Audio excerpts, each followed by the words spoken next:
Where do you want to start? I'll start by saying thank you, Sam, for all the work we've done together so far and the work we will do in the future, and also offering through this call. I want to start with a specific business situation, but I don't know if you want some context first. Well, let's start with what you want to create. What do you want to create in this specific situation? I have an imminent meeting with a client, and I want to create who I am being in that meeting. And that's what I hope to leave this call with. Okay. And who do you want to be on the call? That's what I'm exploring. And I think maybe it'd be interesting to dive into a little bit of context so that we can explore who I should be in that meeting. Perfect. I've been thinking a lot this week about I am statements and how I am being in the world, and how that being dictates my doing, which I think is some things that we've explored in the past. Some of the statements I've played with are I am effortless being guided by intuition and spontaneity and play and gut feeling. I am that I serve my clients with all of my creative gifts. I am that I do work that expands me and opens up new possibilities. So these are some things I've been playing with. However, my existing creative business, I've been speaking into the room that it's dying, and I'm letting it die because it's no longer aligned with how I want to be in the world. And of course, if that's the seed I'm planting, that's the fruit I'm going to get. That inquiries are dropping off and business is quiet because I'm speaking that into the room. But at the heart of that business is one client that pays me a retainer, and the retainer covers all of my living costs. And we created that situation together, you and me.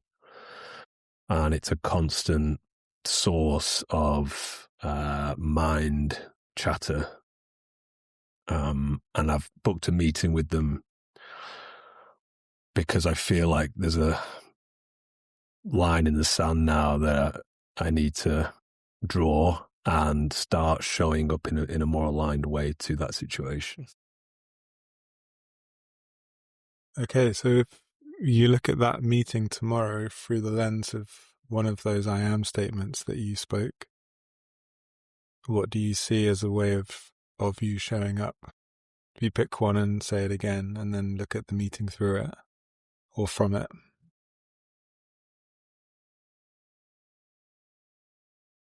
Well, I've been thinking a lot about the I am effortless being, or I am guided by intuition. And my intuition for a long time has been something has been off about this. And the statement that I'm interested in here is I am that I serve my clients with all of myself and my creative gifts.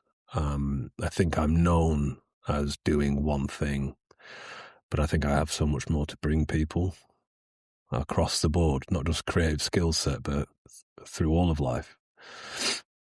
And the way we've been working together on this retainer, a lot of the work feels low value, like anyone could do it with an internet connection and, half a brain.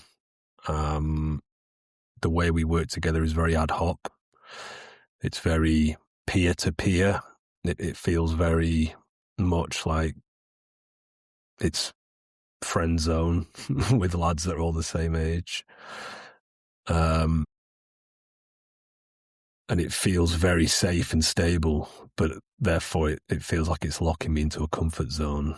And I feel like I'm stagnating as a human being in this retainer. And in my life, I've constantly stepped outside my comfort zone and faced short-term pain in the name of growth, and new possibilities, and often ended up in a more expansive place. And I feel like I've started to coast in this retainer and just do the standard rather than pushing the boundaries of what's possible. However, I guess the fear is that if I arrive with that mindset of saying I want to serve you with all that I am, I'm just not sure how that will land, if that makes sense. I think they just often want somebody, I've got I'm delivering a full service retainer, but a lot of the work is just really misaligned with where I want to go. And I wonder if I was serving my clients with all that I am, would I just shut up and do the work if I'm about service? Or is my intuition that this is not expansive, it's actually keeping me stuck? Is that true? That's what I'm exploring.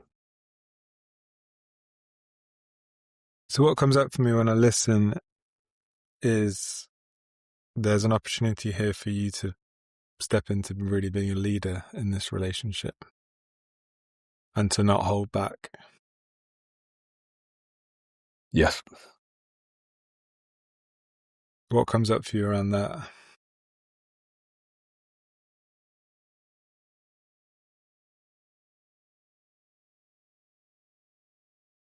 I feel like if I truly stepped into the meeting with that mindset, or not mindset, if I was that in the meeting, if I was that fearless leader,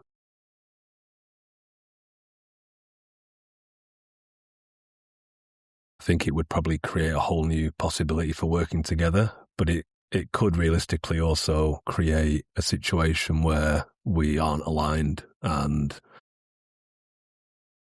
the retainer comes to an end in its current form, which from the outside would seem a crazy thing for me to do and sacrifice, but it kind of feels true at the moment. So I don't know if that made any sense. I guess what I'm hearing is that there's a fear or an uncertainty around, well, what if I do show up as my fully expressed self and take the lead and point this in a direction that I actually want it to be heading in? What if I do all of that and they say no and I lose the job? And I guess the question then is, well, what's more of a cost to you, losing the retainer and the amount of money that comes into your bank account every month, or losing yourself every month in doing the work? Yeah.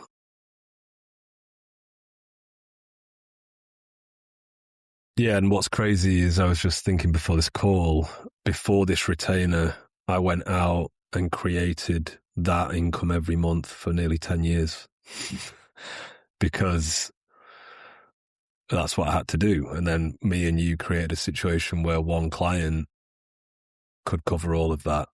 And he was also a great client who does great things in the world and enables artists around the world. But yeah, it is coming, I think, at the cost of my being, and what I'm saying is I could probably go out and maybe effortless being is guiding me towards stepping away from that comfort zone because there's something much more bigger and exciting on the other side of it, whether that's actually, and they could still be a part of that, Mm-hmm.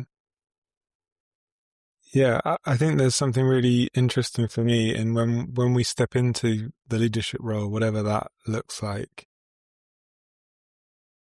A big part of what a leader does is they enroll others in the vision. And quite often the leader can see the vision that the people or the team can't see.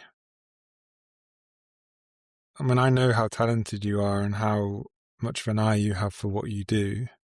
And also, like you touched on, how much broader your skill set is than what you're currently delivering. My sense is the opportunity here is to enroll and co-create them into something that is much bigger than what you're currently doing, that they can't see it yet. And I have it a lot with people when people reach out to me to work together.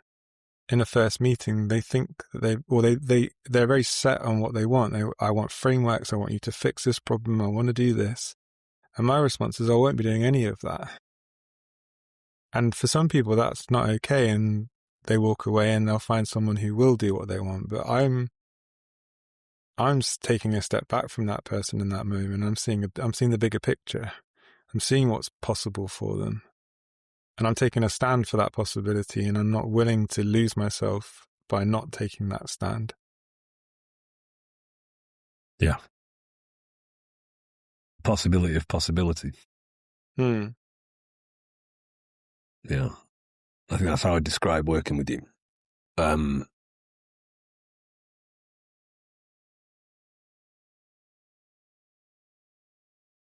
Yeah, I feel like we've done so much work and the answer is really clear, but it's just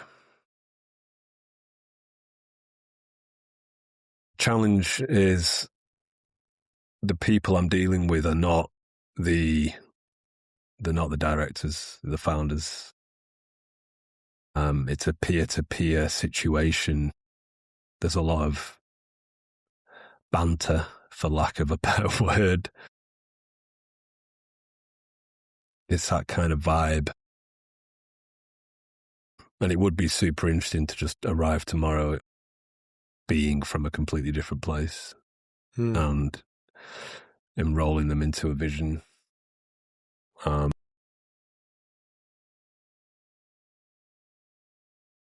I have tried to broach a lot of these things, and there's just such a blockage there a lot of the time.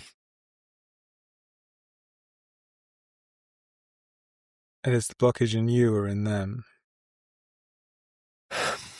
It's probably a bit of both, but I do feel like, these are people that are in-house. They have their view of the workplace and of what's possible. I get the sense they're not always 100% satisfied in their roles.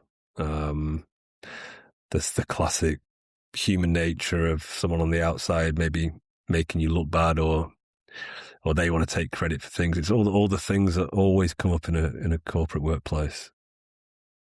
And there was before Christmas, some interesting things said at a Christmas party that really soured the relationship a little bit and revealed some people's sort of true net of thoughts. I don't know if this is making sense. I guess I wrote down options here, and I wrote down these different options. But maybe the only two options are this whole thing is no longer right, or enroll people in a completely new way of doing things. And being okay with them not being okay with that. And what happens in your body when you speak those two options? Well, we've done a lot of work on listening to that, and I love Martha Beck's thing about when you say truth, your whole body will relax. And for 3 or 4 months, the idea of just not working with them anymore has made me feel very, when I say it.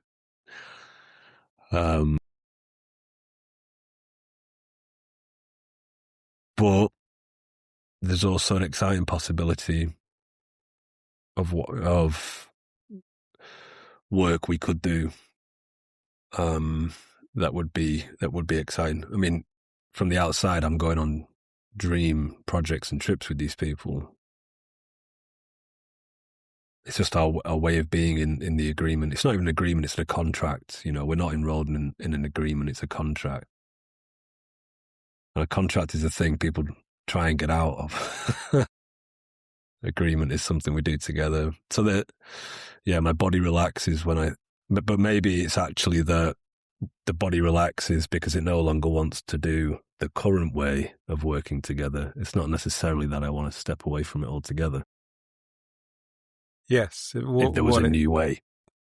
Exactly. It sounds like there's the current way, which is a full body no, and then there's option B, which is to walk away. There's option C, which is to find a way that is a full body yes.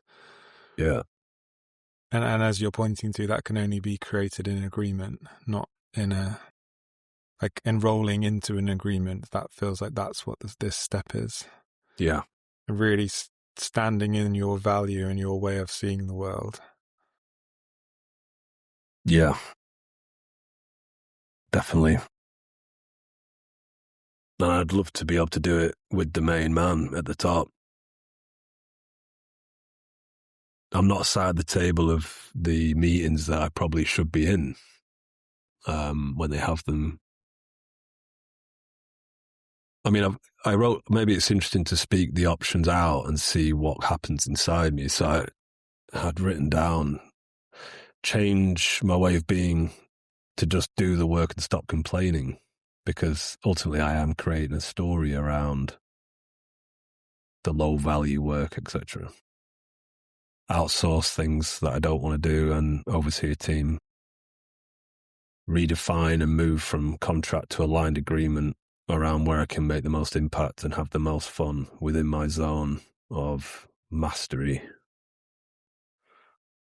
Drop the retainer and move to one-time projects. Leave totally with a clean slate.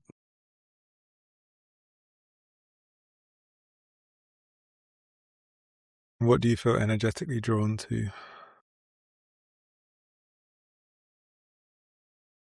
The last three are all interesting. There's a ring of truth to all of them.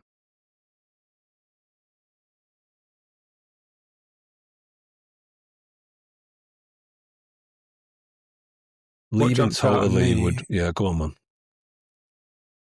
What jumped out at me was that you have a desire to speak to the founder and be in those conversations.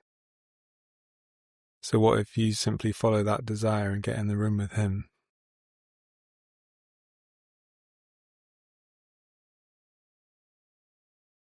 Yeah. I just need to get, obviously I want to respect the guys I deal with. Tomorrow's meeting, this guy, the founder's definitely not there. He's away. But yeah, I mean, it's an obvious step, isn't it? Because I've heard him speak.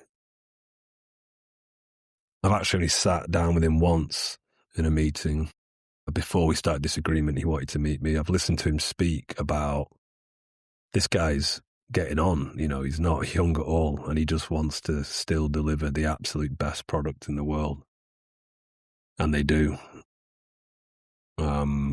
I think he would. And the way he likes to market his business actually aligns with what I'm really good at.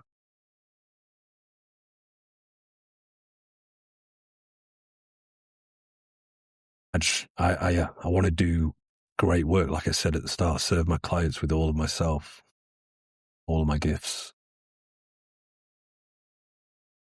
And knowing who this company are, that is totally aligned to who they are and what they're about. So I wonder, again, coming back to, I wonder if tomorrow, the aim of tomorrow's meeting is as simple as getting into the room with him to talk about this next phase. Yeah. And how can you enroll the guys in that room to make that happen?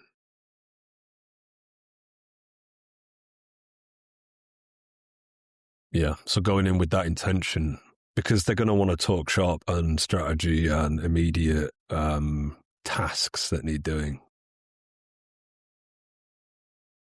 Maybe it's to enroll them in the idea of all of us getting in a room with the main man.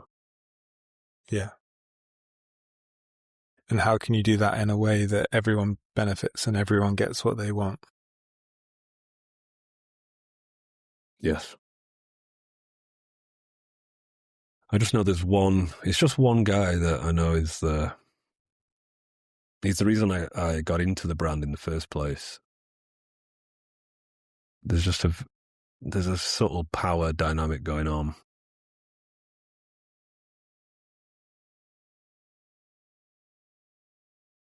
It's like he wants to maintain the control of the relationship. Introducing me to the founder or making that happen would feel dangerous to him. And how could you create him differently so that isn't the case? Of course, there I'm actually just creating a judgment of him that isn't necessarily true.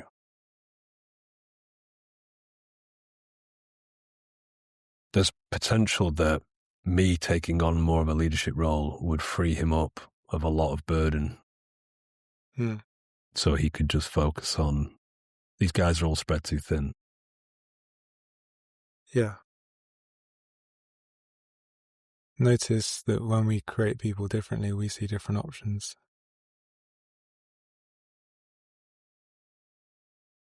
The other guy I deal with wants to do, he's like me, he wants to do great work, push the boundaries.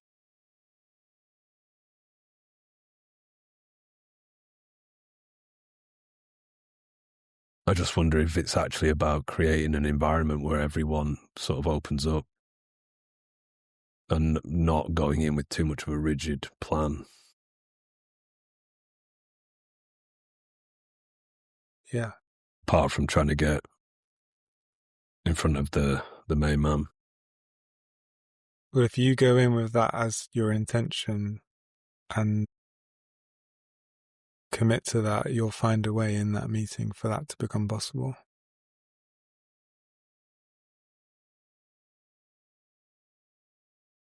I think the way I arrive at that could make that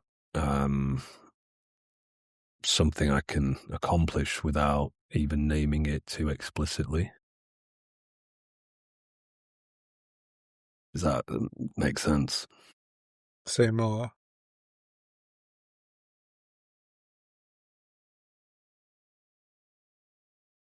Like, if I really went in and tried to just create a much bigger and more exciting vision for everyone, a logical next step might be, right, let's get in the room with the main man, rather than me having to say, I want to be in with the main man and not speak to you. Yes. You make it a byproduct of the vision that you enroll them in. Yeah. Which can start by saying, I feel that I am not serving you with all of myself and my creative gifts.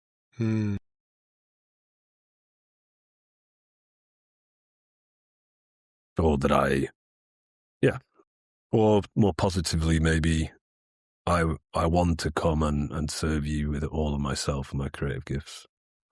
I mean, one of the guys has even said, you shouldn't be doing this low value work. That's not your zone of like, that's not your big skill set. Yeah, well, it sounds like the signal's in the room.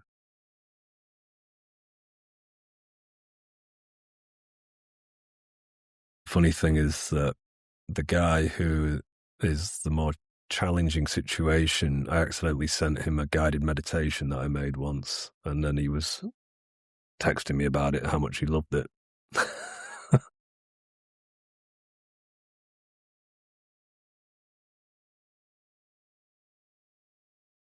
Yeah. This is pretty out there, but I was thinking, if I was serving with all of myself,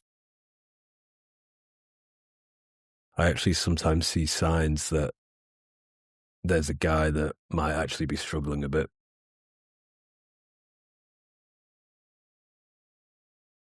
Which is a whole other conversation. Yeah. But we're actually meeting one-to-one first for a half an hour, so. Well, there you go. Okay. This is really important to hold on to this. When we create who we're going to be, and when we choose that and we don't roll it out of bed into something by accident, and when we commit to an outcome, set an intention, the path suddenly just starts appearing.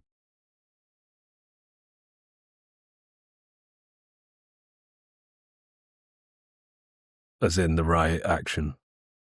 Well, the next step and then the next idea, and actually he said this, and actually that guy, the guy I've been creating is difficult or challenging. Actually, he responded really well to a meditation I sent him once. You don't see all of that stuff that you've just shared because you're creating this as dead and misaligned, and he's difficult. He doesn't want me to speak to the founder. When that's being said on repeat, you can't see all of the evidence that actually the opposite's true. Yeah, love that. Which is hilarious because I came into the talk about these I am statements. But then that's it, is you follow, life sets out the breadcrumbs and we follow them, and that was the perfect way for us to enter into this conversation. Who knows where it's going to head, but it's always just, for me, it's what's the next breadcrumb to pick up and do something with it. And then once I'm in that next step, the next one will appear.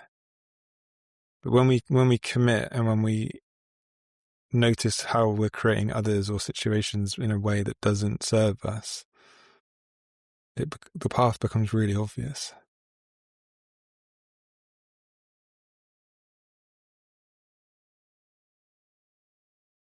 I listen to, me and you often come to a conversation, or always come to a conversation, trusting that the right thing will appear. I'm just wondering if I'm doing that for tomorrow, or if I do.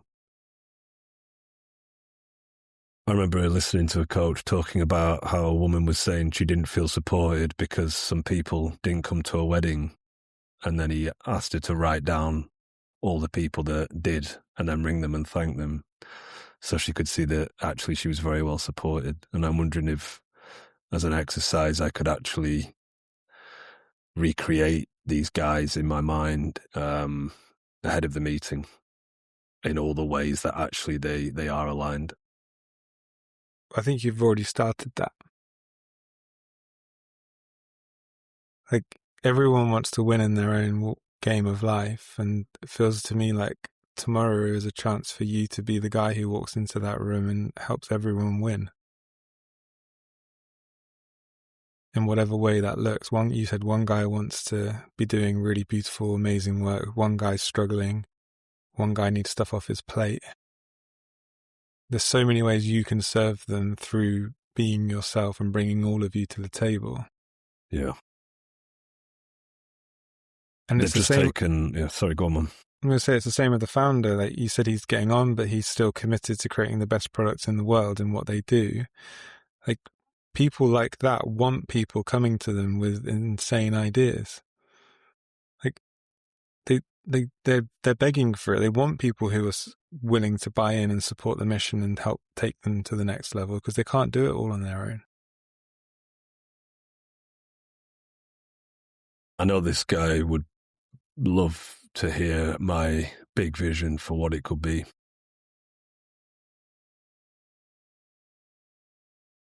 I also know that they've just had a new starter to help with some of the sort of tasks that I'm kind of meant to do but don't do, which is another thing that this guy has to oversee, this new person. Maybe there's a chance there for me to take ownership of that.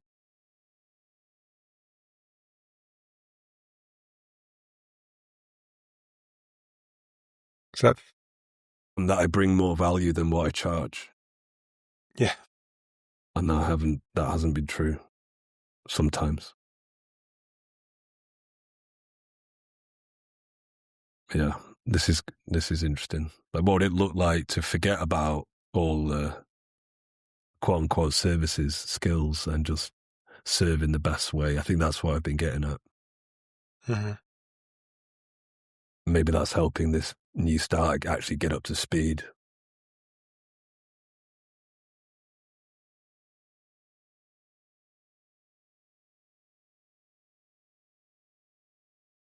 Does that feel like a good place to finish? So yeah, thank you, Sam. No, thank you. And just as a way of closing, and just in your own words, I'd love to hear how you're leaving this conversation.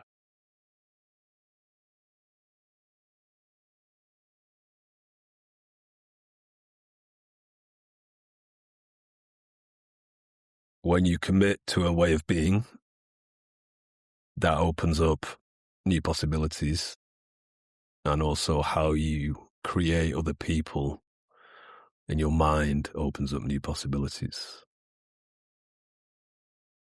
Beautiful. Thank you. Thank you.